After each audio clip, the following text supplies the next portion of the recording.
Hey everyone, it's Nick Allen with Better Together. Excited to have you join us for continuation of Union Month. We're on our third interview of some union leaders across Colorado, and we're really excited today to interview Steven Arauza, who I've known for, Steven, probably close to 4 years Mhm. plus. So really excited to hear what's going on for Colorado State employees and just kind of tell us more about your union, your role in it, and then we'll jump into some questions. Awesome, Nick. Yeah, I mean, I'm really excited to that you invited me to have this conversation. It's so important that we share our voices and our union stories. It's one of the things that I encounter in the work that I do for my local, and particularly just letting folks know that they have a union at their job, is just sharing that story of, what you thought about unions before, what's drawn you to the union, what really motivates us to do the work that we do. And I think it's wonderful that you built a platform and a space for us to have these kinds of conversations. For sure. Thank you. Yeah, so what is your role right now for your union? Yeah.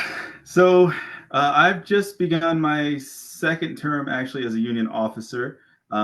So I am a secretary in the state employee union. My union is Colorado Wins. That is Colorado Workers for Innovative and New Solutions. We represent um, Colorado state employees across the state. So about 26,000 or not members, employees that we Gotcha. represent, of which we have a decent percentage of membership. I think we're somewhere around 6,000, and constantly growing, constantly pushing for folks to really become active and take a vested interest in the quality of their working conditions and their future working for the state. Mhm.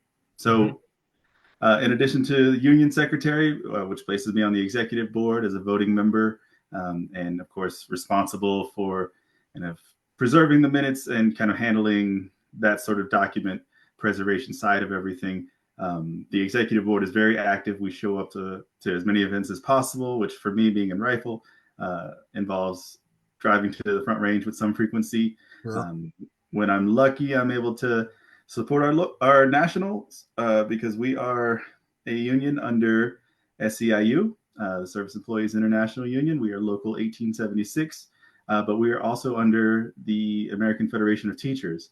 So that opens the door for some wonderful opportunities to sort of work together and build solidarity across the country. In addition to the secretary work, the executive board work, I am also a steward for the Department of Natural Resources, which means that I am an advocate that serves for employees of DNR when they're faced with potential disciplinary meetings and Mm. actions, or really when folks are concerned about uh, their future with the state or their contract rights, then they call the stewards in, and we're able to hopefully support them in a way that is beneficial, to themselves, but also to the rest of our membership by upholding our contract. Nice. Awesome. Well, would love to kind of dive into some of your work as a steward, but first, I mean, I'm so impressed by the work you're doing right now, just as an employee for the state. Can you tell me a little bit more about some of the projects you're working on? Yeah, definitely. I've just stepped into this new role that I'm very excited about because it allows me to advocate for the needs of members of our community. So, beginning in March, so not long ago, I stepped into a position for the Colorado Energy and Carbon Management Commission, which is the oil and gas regulatory agency for the state of Colorado. I've been there for 10 years. I spent most of that time working as what we call an environmental protection specialist. So I worked in spill response and cleanup. We got the notifications when something spilled or has gone wrong, and we work to bring the companies back into compliance and to ensure that any impacted soil or groundwater is cleaned up to our cleanup standards, which are pretty stringent for the state. Mhm. I did that job for just shy of 10 years before stepping into my new role, which is the environmental justice community liaison. So this transition, it didn't come completely out of the blue. For the past 3 years, I've actually served on the state's environmental justice advisory board. What we do is try to promote um, better inclusion of community voices in government decisions that stand to impact somebody's health or environment. So we look at kind of permitting decisions and things and try to find opportunities where members of the community who say are unable to attend meetings uh, for demanding work schedules or lack of childcare or whatever the case may Mhm. be, we try to find ways to advocate for uh, inclusion of their voices when decisions are being made. So I've been doing that for some time at the state level, but now I've made it sort of official by stepping in with both feet and making it a full-time job. I love that. I love that. Well, thank you so much for your advocacy for, community health, such a major need, especially with, the amount of resource extraction and energy production, in our area. I know you're in the Garfield County area over here in Mesa County. Just a lot of that. So you're doing a lot of protection of people. So we appreciate that here at Better Together. Speaking of protecting people, let's talk about, yeah, what brought you to being a part of a union? When did you first hear about unions? What's kind of your story there? Yeah, that's a great question. Well, for one, I grew up in Texas, so I don't know if I can say I was necessarily a poor student or perhaps a poor state curriculum at the public level, but there wasn't a lot of discussion of the workers' movement or of the labor movement in this country in the history classes out there. So Certainly. probably like many people out there online, I first heard about unions probably from The Simpsons. Okay. 100%. Homer Simpson gets elected as the president of the union. He asks if it pays anything, and Carl says, "Not unless you're crooked." And I mean, it was sort of the butt of a joke, right? And Hmm. I give the Simpsons credit for really putting that sort of thing. That was an awesome little uh, exercise or case study in Hmm. organizing that was presented in this humorous way. But really, I think a lot of what I grew up with in terms of the culture growing up in the Houston area was an anti-union sentiment, where you see something now and it's kind of a cheeky inside joke, but it really spoke to a lot of people's perceptions of what a union is. A Hmm. lot of I didn't know how a union worked. I didn't know what a steward was, but I kind of knew the Jimmy Hoffa stuff. Like that's the sort of stuff that gets presented to you, as opposed to, the importance of, say, the fight for an 8-hour workday, Right. for weekends, for all the things that we take for granted. So I didn't really start learning about those kinds of things until I came to work for the state of Colorado. Hmm. That's when I started to hear about Colorado Winds and hear about the union. But even then, I don't know if it was because my workplace specifically or some policies that are in place that kind of keep management and leadership from really acknowledging the existence of the union. Um, it, it was hard to get some real information on this. So the union to me was just a lot of email that I couldn't tell whether or not it was coming from a real person or a real source. Sure. Um, and going to management to get some information on what is this thing, they were very tight-lipped, and I think that's because they're trained to be that's sort of a seen as a neutral position. So it was hard to Hmm. get information on it, and it wasn't until an organizer reached out and started talking to me about it that I finally had another human being I could sit and talk with about the union. Since then, we've won the right to be present in new employee orientations. So I'm glad to say that new employees don't have that same kind of questionable period that I did. But I mean, I worked there for 5 years before, I really got involved. And one of the things that drove me to to seek out the union, and this is kind of a common story, is folks want to join up when something happens to them. Yeah. And so for me, being a state employee, we're subject to kind of the whim of the legislature. So I was very excited to support Senate Bill 19181, which was excellent to change the mission of my agency to be more protective in that mission and to share more power with local governments. These were all excellent ideas. And I went through reading. these changes and reading the changes to the rule book that ultimately came out of it, thinking, oh, this is going to be great because surely we have to hire more people in order to do more work. Right. That part was not there. So Hmm. what really prompted me to reach out to the union was, wow, something changed in the government, and now my work is 3 times what it used to be. I can't. Uh, I'm barely keeping my head above water. And how do we have a better say in our working conditions? So it really, I'm kind of a common theme of, something changed, something went wrong, and I wanted to have a voice or a say in what my working conditions were like. So I'm really lucky that it happened in a way, because joining the union, becoming such an active member, has really been life changing for me. Right. That's awesome. Yeah, I think, we hear that a lot in the public education sphere and really in all the state employee interviews we've done so far is kind of these unfunded mandates of, we can always work people harder, they can always do more. And it can come from good intent, no doubt, of like, yeah, we need to change this mission and expand it, but without really understanding the burden it places on workers. So what was that like? How did you work with your union to try and alleviate some of that pressure that you mentioned of this extra workload? Yeah, I mean, that's a great question. I think that one of the things that I encountered, especially early on, in working with my union, is that we have well-intentioned legislation and legislators. We've got folks that are doing the best they can, for folks in their districts, but um, a lot of the time they're not coming from state employment, so they don't really understand what that lived experience is like. And this is true of any job. This Mm, is why it's so important that we organize, that we have conversations, that we talk about our wages, that we share our experiences amongst one another. Then we can see what we have in common, and then we can leverage that and really bring that message to decision makers. So that's what happened with me. I was lucky to be on the West Slope.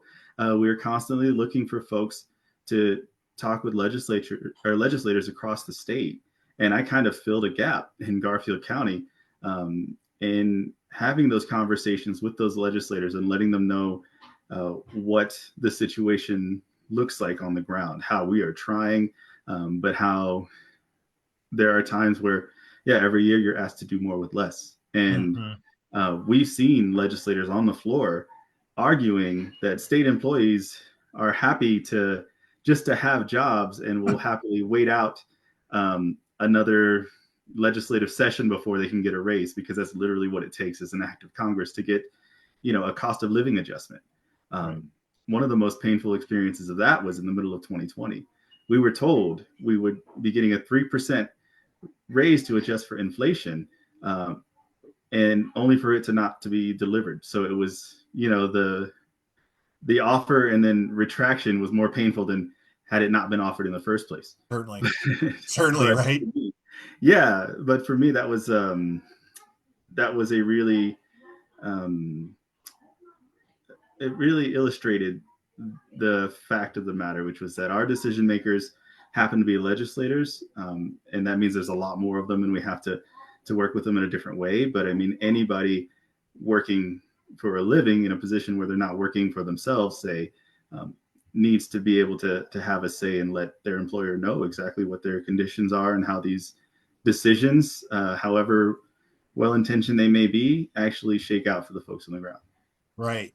Yeah, talk to me about, it sounds like, and I think you've done it. You have like lobby days, right? Where your union goes to the Capitol to talk with people. Yeah, yeah, we have really cool lobby days. And that's so important. So my union, as I mentioned, we represent 26,000 employees. Hmm. I happen to be kind of in, or have been in, the scientific engineering part of the landscape.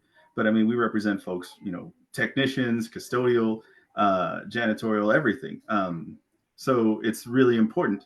When we push for the state to raise its minimum wage for its employees, that has a significant impact on a vast majority of the people that we cover. Hmm. I'm very fortunate to have more of a desk job where, um, it doesn't make or break my ability to stay afloat. That makes it all the more important for me that we push and push and push to raise all ships, I guess, as it Right. Yeah. were. Raise the floor for sure. Yeah, raise the floor, and that's more important to me at this point than trying to raise my own situation. Hmm. And I think that it's those lobby days are very important because you're having folks, you're talking to the folks who drive the plows, CDOT people. You're talking to Department of Corrections. You've got corrections officers in there. You got folks like myself. You've got ground staff, say from some of our public universities. So there's an entire gamut of people that I can't claim to represent with my own lived experience, but I have knowledge that what I don't know dwarfs what I know. And I think that sort of perspective is so important to bring to a legislator who is considering making decisions that have a significant impact on folks that they don't know and often won't meet unless our union gathers them up on a bus and takes them up to the Capitol, which Right. we are happy to do once a year. Yeah, no, those stories are what really affects legislators. They can bring those stories to the floor, they can use them to help pass legislation. So it really makes a big difference to be there in person. So I think how many lobby trips have you been on? For the union, I've probably made the trip 3 times now. Cool. Last year was kind of a wash for me. Sure. I was busy running for Garfield County Commissioner, so I didn't have the time off to do it because you do have to take your time off of work. Right. But those lobby days, yeah, I go every chance I can, especially as an executive board member. We're very active in our leadership, and we don't want to ask folks to do something we're not willing to do. Hmm. So it's really great to be able to see the fellow board members and officers. But for me, it's really having conversations with other rank and file folks and getting to know what they do, because a major reason why I'm so happy to live in this state is because of the work of the folks who are covered by our union. And one of the things I would love to touch on, and I'm sure we'll get into, is that lobby day and compensation and everything. Uh, there have been significant victories since we've secured our first contract, and now we're into our second contract and trying to make things better. But it's worth organizing, and ultimately securing that contract is a major victory for anybody in any employment in this country. It's such a rare thing to have, and Hmm. now our job shifts from trying to secure the thing to constantly improving it while also enforcing it, and it's a very active process. Yeah. Yeah. Let's talk about that. Let's dive in right in. So when it comes to getting a contract, we spoke with our teacher union vice president out here a couple weeks ago. They're in the middle of their negotiations. Our firefighters union in Grand Junction is trying to get recognized. So kind of, you said you got established one of your first contracts pretty recently. Yeah, it seemed very recent. It happened really quickly. So, 2020, we won our collective bargaining rights, and that was a significant push by the folks who were in this position before me. Our contract came in 2021, so I got to work a little bit on ratification for that, and then it's got a 3-year term. So, 2024, we renegotiated our new contract, and now we're just getting into the second one. But yeah, from starting from 2020 to present, that's when there have been significant improvements at work. Prior to that, Okay. we were in that situation where, like I said, uh, we couldn't count on cost of living adjustments. So when you're a state employee, um, a lot of times you can't count on a raise. There are merit raises that are sort of described in policy, but ultimately if the funds aren't there, nobody gets a raise. And Hmm. the folks who do get a raise, it's not a very transparent process under the merit system. So one of the things that we were very excited to bring in with our new contract to resurrect was this concept of step raises, which is kind of one of the first campaigns I got involved in. And that was my first time at the bargaining committee as well. But it was bringing back regular raises at certain increments of seniority. And this was something that the state had done away with, I want to say around in the late 90s. So, I mean, for 20 years, we had gone without. The pay was completely stagnant. You'd hire on at a decent rate, and then they would create wage compression by Mm-hmm. policy because the state has to deal with things like Tabor. The state has a lot of, I think, policy that may be seen as short sighted, may be seen as ideological in nature, but it's difficult for state government to function in this state. And there's going to be a lot of work ahead to try to unravel that issue. I mean, that's what results in a $1.2 billion shortfall that we have in the budget this year, with a somehow more pessimistic projection for next year. So I think folks will be working to unravel that. I hope, if they're interested in kind of maintaining the quality of life that we have in this state. But our job as a union is to ensure that we have um, that folks who work for the state of Colorado are able to stick around, Mm-hmm. because that's how um, you get institutional knowledge. That's what improves public services. That's what provides stability for the services that folks depend on. Is, you have to be a competitive employer, and if you're not, if you take uh, too many liberties with folks, or you take advantage of the nature of public service, and just kind of ask folks to continue to stretch themselves thinner and thinner every year, then you start to push people away. And we're trying uh, in every effort to combat that and to make this a more sustainable career for people. Mm-hmm. You're so right. I think that's something that I see in my work right now. I mean, our department is all within 1 year or less, Wow. and Yeah. so and we got a big task, and it's that institutional knowledge. We have one of our team members who's over, a decade, and we lean heavily on her. And that's a Yeah. burden she has to pick up too. That's not necessarily compensated, but just because she's stuck with it the longest. So unions can do a good job of protecting those folks and building them up. Yeah, absolutely. I think that that's a prime example of what I love about public servants. Folks who are committed to the job, who will step up and kind of want the work to be done with a high quality, but it will burn you out. you Mhm. will you find yourself carrying a lot more load than folks may in comparable jobs in the private sector, if it's something that's finds itself to be worth the capital to actually staff up properly. And then Mhm. you lose a lot of people to that as well.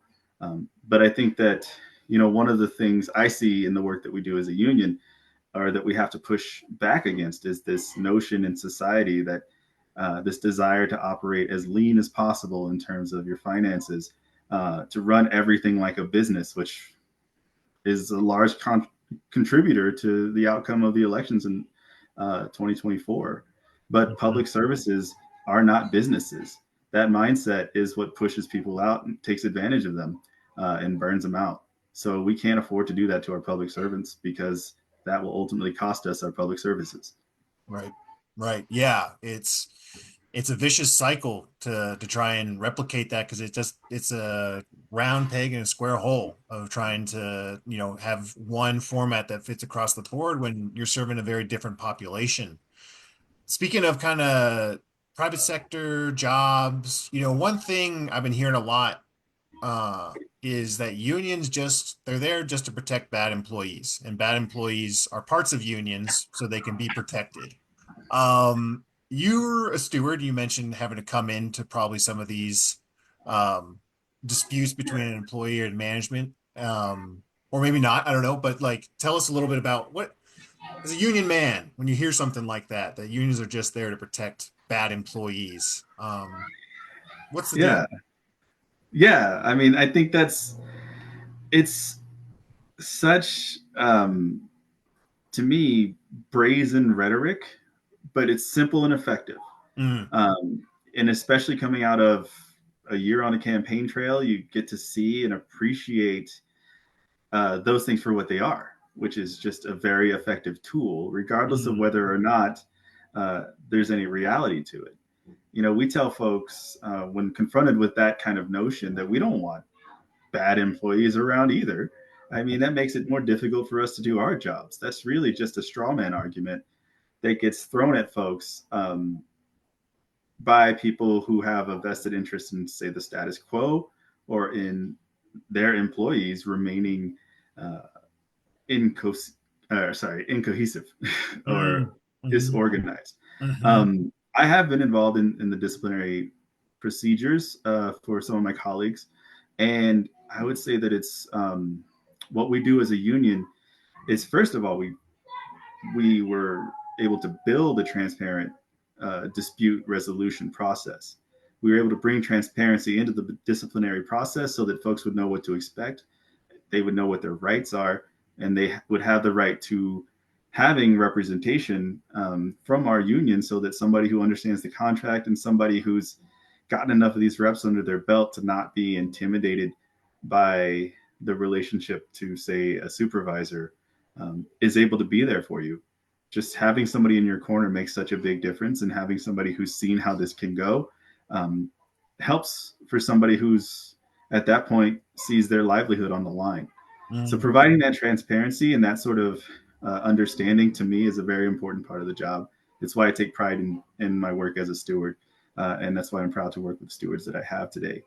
But it's not about defending a bad employee. I mean, we assess these situations, and if it's something that is truly indefensible, then that's our response to the person requesting the answer. We'll still sit there in your corner, but we're going to tell you, if you're in the wrong, or if there's something that we think is unable to be defended. mhm. But 9 times out of 10, you're dealing with somebody who's navigating a bureaucracy and the type of legalese that they never anticipated running afoul of, and then something gets thrown at them, and they just need a helping hand to help to understand the situation and navigate that.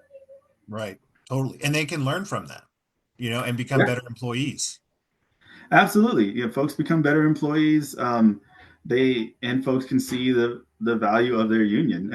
As I Hmm. mentioned, I joined when something happened to me. Didn't happen to be a disciplinary situation, but we've had folks come out of those as well and say, "Wow, I'd really like to be able to provide this sort of comfort to my colleagues as well." So, a lot of folks come out of it with a sense of a better sense of community, and I guess you're in the trenches in a way. Right. Totally. Collective power, coming Trauma together. bonding. Yeah. Trauma bonding. Yes, there's that too. There's very much that too. Well, in our last few minutes here, just kind of tell us what's coming up next for Colorado Wins. Yeah, gladly. So we are, as I mentioned, we're involved in following the legislative process, particularly when it comes to funding our contract. So facing this $1.2 billion shortfall, we've been very active on our executive board as well as several committees to protect the very clauses, things that we want in Mm, that contract. So it's been all hands on deck for things like that. But one of the other things that we're keeping an eye on is this national Doge push. We've sure. seen a Doge bill package being proposed in the state legislature. I was testifying against a sliver of that package just last week because while unfortunately we can look at what's going on nationally, folks like you and I can see kind of the ridiculousness of it. You can Hmm. see that it's kind of a joke, and we can see the mess that's resulted from this. On some level, some politicians may consider that to be worthwhile to jump on this sort of pseudo populist bandwagon of government efficiency. Right. When, as I mentioned, when your workload triples, what does that do to your efficiency? And I mean, what does Crashes. it do? What does it do for someone like Elon Musk to come in with a chainsaw and just hack your budget in half?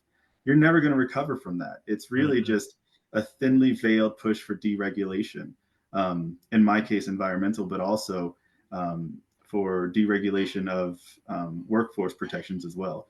So we're watching this sort of stuff, as I mentioned, showing up, educating legislators on what this really looks like, and really just trying to counter this national narrative, because public employee unions are kind of the last bastion of union strength in the country. We're not the only ones in the game, but we are some of the most visible, easy to find, because it's easy to find your public. A lot of your information is available to the public. So we're just taking this seriously, trying to expand the rights for collective bargaining and for workforces to organize outside of, strictly speaking, the folks that we cover. We want unions for all, and we're working hard to try to achieve that alongside with our partners in other locals across the country. Beautiful. Yeah, better together. 100% agrees. You gotta get unions for everyone. That's the Better best way to together. protect each other, protect ourselves. So that's beautiful. Well, Stephen, thank you again for joining us today. Thank you for all your great work for both the state of Colorado and your union. Got some exciting things going on for sure. A contract is only as solid as its execution. So, yeah, we really appreciate you just kind of coming on and educating some folks on what you do. That's exactly right about the contract, brother. I appreciate you. I appreciate you having this space, and the folks that you've mentioned. The teachers who are working on that first contract, the firefighters who are pushing to be recognized. That's such important work that they do, and I'm really proud to hear that that's what's going on locally. Yeah, we got some great people really in the thick of it. So, solidarity across the board. Stephen, hang on for a sec. We'll catch up here, but we'll close this out. This is Better Together. Thank you all for joining us today. Better Together believes in local movements for collective action to make a better future for all of us. You can find us on Patreon. These videos also go up on YouTube as Meta takes them off after 30 days. So make sure to check that out. Thanks, everybody, and get ready. May Day is coming up, May 1st. So there's a lot of activities here locally that we'll be posting about and joining. So thank you all again. Have a good day. Right on.